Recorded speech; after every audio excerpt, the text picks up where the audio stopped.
যে আল্লাহ যদি কোনোদিন এই দেশ পরিচালনার দায়িত্ব আমাদেরকে দেন, কবুল করেন, এটা আল্লাহর ইচ্ছা। জনগণের ভালোবাসা সিক্ত হয়ে যদি আমরা যাই, তাহলে আমাদের প্রথম দায়িত্ব হবে শিক্ষার সংস্কার সাধন। শিক্ষককে শিক্ষকের মর্যাদার আসনে বসানো আর ছাত্রদেরকে দেশ গড়ার কারিগর হিসাবে তৈরি করা,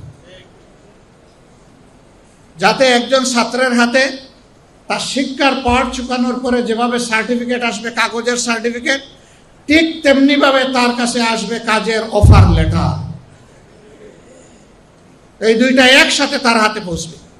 এমনকি তার গ্রাজুয়েশন অথবা পোস্ট গ্রাজুয়েশনের সেই সার্টিফিকেট আসার আগেই দুনিয়ার বহু জায়গায় ছাত্রদের কাছে কাজের অফার লেটার চলে আসে।